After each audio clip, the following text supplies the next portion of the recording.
Yeah, good day everyone. So, very quickly, I want to introduce us to the concept of integration by parts.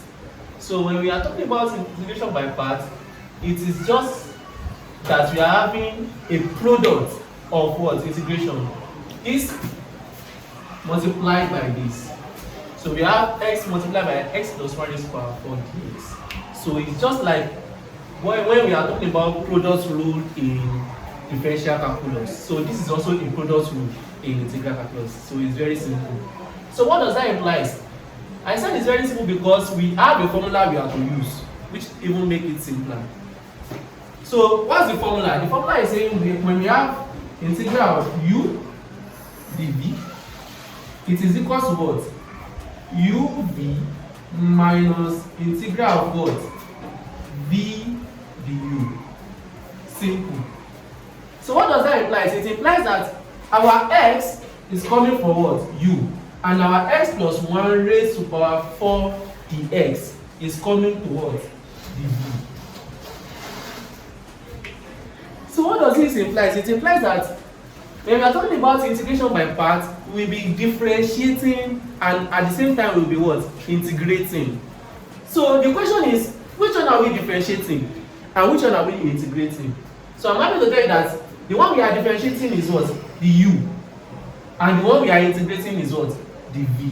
So let's bring out the parameters we have first and foremost. So it implies we are having u is equal to what? X. Y dv is equal to what? X plus 1 raised to power 4 dx. Very, very important. So you cannot say that from our formula we need 4 parameters. What are the 4 parameters? We need u, we need dv, we need our v, and we need our du. But from what I have written out now, we have just 2 parameters, which is what? U and dv. It implies we are looking for what? We are looking for v and u now. So what do? It implies that whenever we have our u to be equal to x, this u we are going to differentiate it, and this dv we are going to what? Integrate it. Don't forget that when we integrate dv, it becomes v, and when we differentiate u, we have du and dx. Very, very simple. So when I differentiate this part, I'll be having du is equal to what? Du over dx is equal to what? When I differentiate this, I will have 1. And I can also say that, okay, when I base this by 1, we cross multiply. What do we have? We have du is equal to what? Dx. Very, very simple. You will notice that when I have du is equal to dx, I can also say that dx is equal to du. That one is very simple. So for my v now, how do I get my v? I will integrate this part. When I integrate dv, what will happen? I will be having v equals to what? 1 over 5 into bracket what? X plus 1 raised to power 5. This is simple. This is just normal integration law. It's saying that when we have x plus 1 raised to power any number, we add 1 to the number, then we divide it. So we have 1 over 5 into bracket x plus 1 raised to power 5. Simple. You will now notice that we already have the 4 parameters, which is u, which is dv, which is du, and which is what? V. So we can also say dx is equal to du. I don't want to be repeating all these things, that's why. So we have all of this. So which implies that if I now want to solve this question now, I will just have to rewrite it, then I will input all these parameters we have here. Then we get our answer. Very, very simple. So let's do it together very fast. It implies I'll be having integral of what? X into brackets x plus 1 raised to power 4 dx. We now be equal to what? What's my u? U is what? X. My v is what?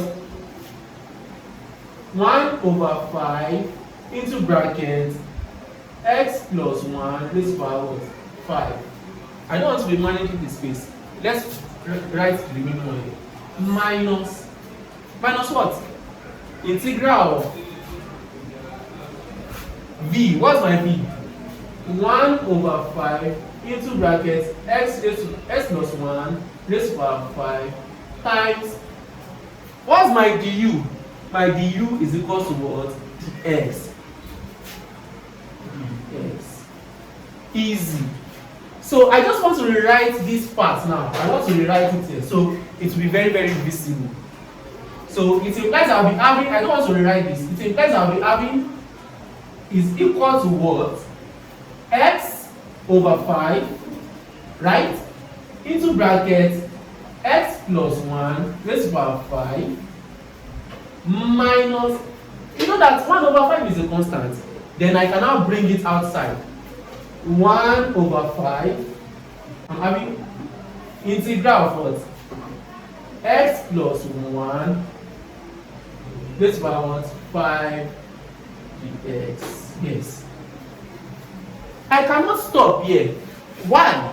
I can't stop because I'm still having the integration sign. This integration sign is telling us that I still have something to do. So what do? I will integrate this now. You know, to integrate this one is very, very simple. So what are we going to be having? I'll be having x over 5 into bracket x plus 1 raised to power 5 minus 1 over 5 into brackets. When I integrate this now, I'll be having x plus 1 raised to power 6 over 6. That's what I'll be having. So having this now, it implies that I can now say I'm having x over 5 into bracket x plus 1 raised to power 5 minus 1 over 5 times 6, 30 into bracket x plus 1 raised to power 6. So when we solve to this point, it is correct. But mathematically, we can actually factorize. So when we factorize, what do we have? We'll be having 1 over 5 is common into bracket. What else is common? X plus 1 raised to power 5 is also common. So what do I have left? I have x left minus 1 over 6 into bracket x plus 1. Yes, that's what I will have left.